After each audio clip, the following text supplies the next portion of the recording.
Camping हमेशा से अरब दुनिया के रेगिस्तानी इलाकों में एक पसंदीदा मशगला रही है।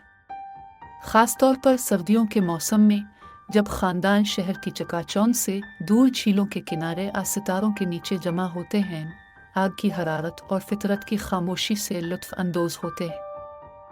मगर हर कैंपिंग का इख्तिताम हंसी खुशी नहीं होता। ये वाक़या 1900 के इब्तिदाई या दरमियानी सालों का है, एक ऐसा वक्त जब कहानियाँ सिर्फ सरगोशियों में सुनी जाती थी, स्क्रीनों पर नहीं। एक ख़ानदान वीकेंड पर कैंपिंग के लिए निकला। वालिदैन अपना सामान खोलने और बारबेक्यू की तैयारी में मसरूफ़ थे, जबकि उनकी दो बेटियां करीबी पानी के किनारे दौड़ती हंसती खेलती कंकड़ चुन रही थी। इन दोनों ने एक खेल शुरू किया। देखना यह था कि किसका कंकड़ सबसे दूर पानी में जा गिरेगा। एक के बाद एक कंकड़, एक के बाद एक छपाक, यहाँ तक कि वो नमूदार हुआ। एक आदमी, बूढ़ा, अजीब और गरीब। इसकी मौजूदगी ही कुछ अजीब सी थी।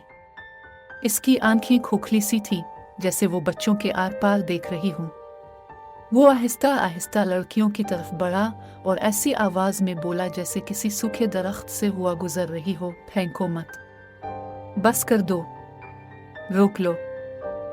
लड़कियां चौंके, मगर सिर्फ एक लम्हे के लिए।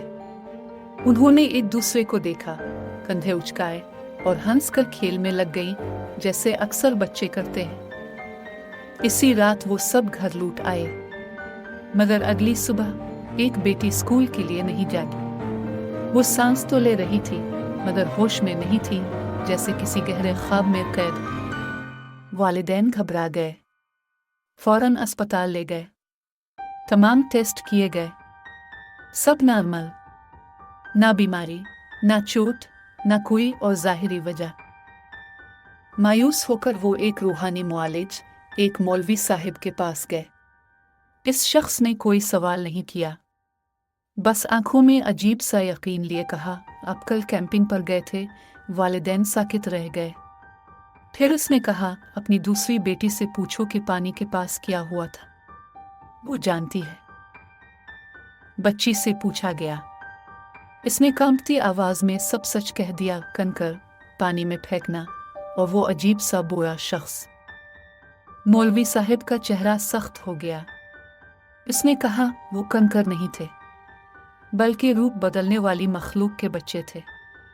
अपने खेल ही खेल में उन्हें नुकसान पहुंचाया। कमरे में मुकम्मल खामोशी छा गई। मौलवी ने कहा, अगर वो मखलूक बच गए तो आपकी बेटी भी बच जाएगी, लेकिन अगर वो मर गए तो आपकी बेटी वापस नहीं आएगी। मगर अफसोस, वो बच्ची कभी ना जाग सकी और हमेशा के लिए इस दुनिया से रुखसत हो गई।